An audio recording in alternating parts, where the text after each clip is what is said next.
Mahiwaga nga mati Papa Carlo! Saan ito matatagpuan? Chocolate Hills? Oo. Sa Amsterdam. Goal! Kakatanong lang eh. Oh. Itong Bohol, maalala nyo, nung elementary tayo, nasa libro yan. Sa Sa postcard. history. Yan, nasa History. postcard. Nasa... Anong tawag dito? Yung...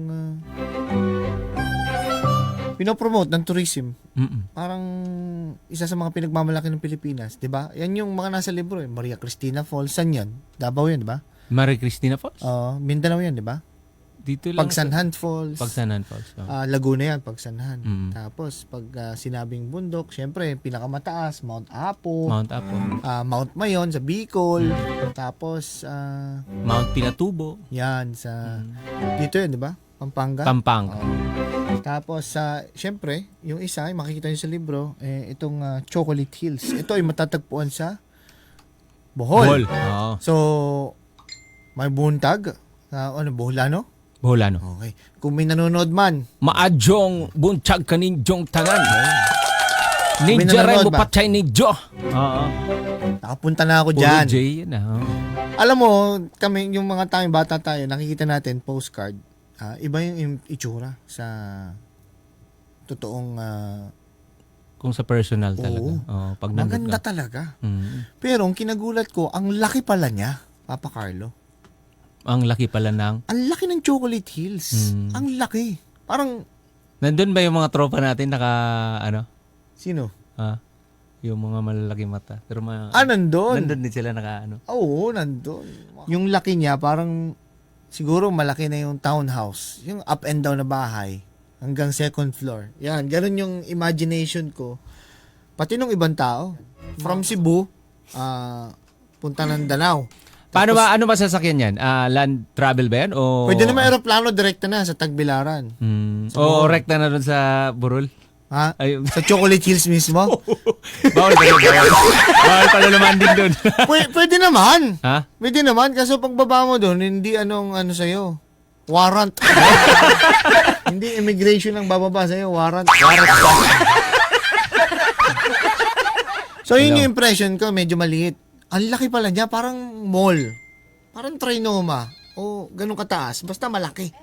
Ganun yung... Ang laki pala nito. Tas ang ganda. Napakadami. Parang walang katapusan.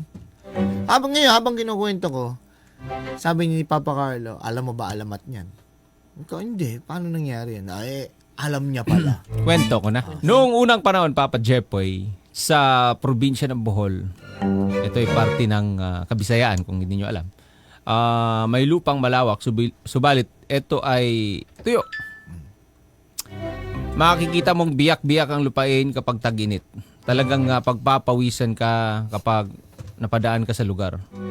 Subalit tag-ulan, kapag tag-ulan, ito ay maputik at siguradong mababaon ang iyong paa kapag ikaw ay nakayapak. Ngunit kung araw ng taniman ay maaliwalas ang kapaligiran sa kulay ng berdeng tanawin ng pook.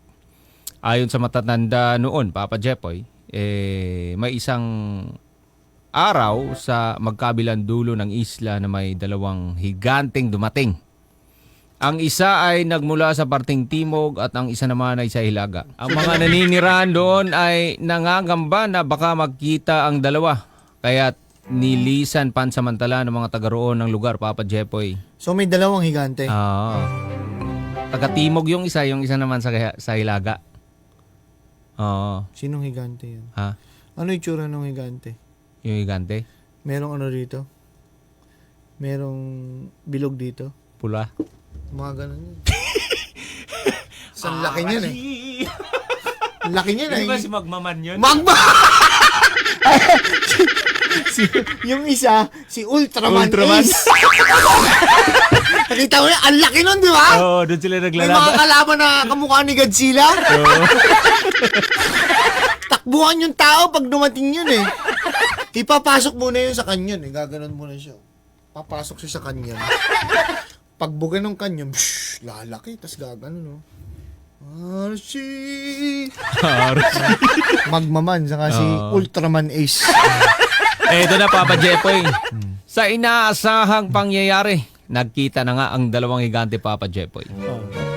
Eto na sinasabi ko. Ang sabi ng isa, anong ginagawa mo sa aking nasasakupan? Eto'y aking pag-aari. Umalis ka na. Galit na sinabi ng higanting mula sa timog. Sabi niya, maghanap ka ng lugar na iyong aangkinin. Sumagot naman yung mas malaking higante. Ang sabi niya,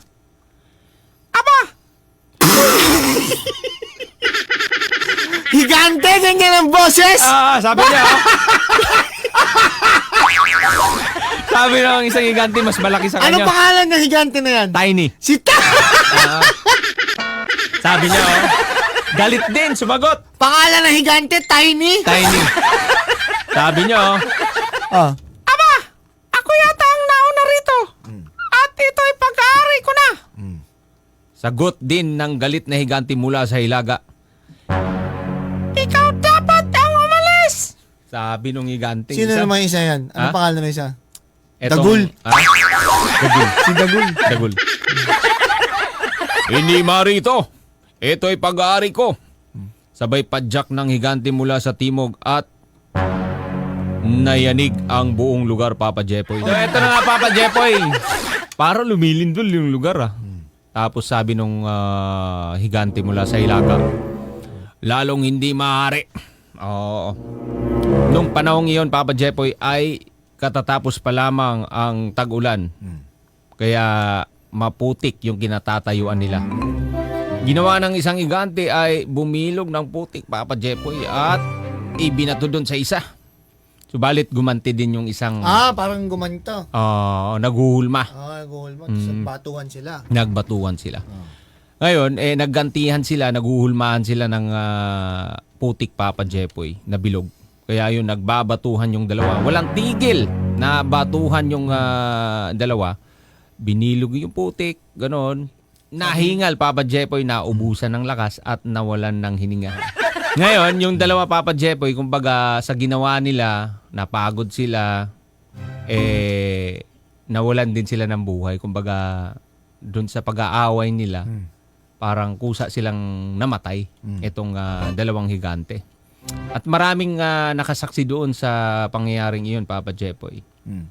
At ang sumabat sa paningin ng mga tao, ang malahiganteng bolang putik na siyang ginamit ng mga higanteng Nagbatuhan. sa pagbabatuhan. At pagkatapos ng pangyayari, nagsibalikan na yung mga tao, pero nandun na yung maraming malabolang putik na higanteng putik. Tumpok-tumpok. Tumpok-tumpok. Ginamit ng mga higante. Oo. At yun yung dahilan na naitayo yan or kung bakit nagkaroon ng ganyang bulubundukin, Papa Jepoy, nang dahil sa mga higante na yon.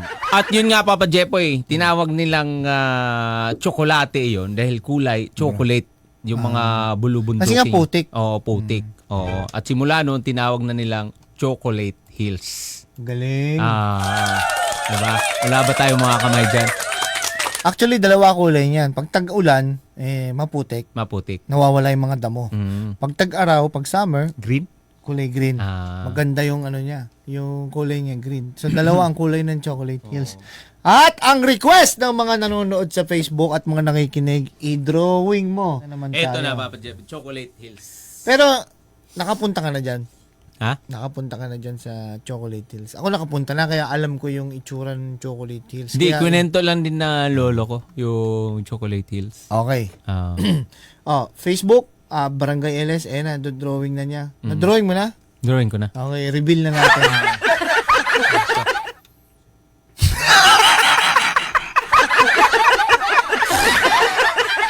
Teka lang, ayusin ko yung sa TikTok ko. Patingin ng drawing. Bakit naman ganyan yung Chocolate Hills mo? Parang matulis. Parang hindi na. Sigurado kayo yung ginawa ng higante?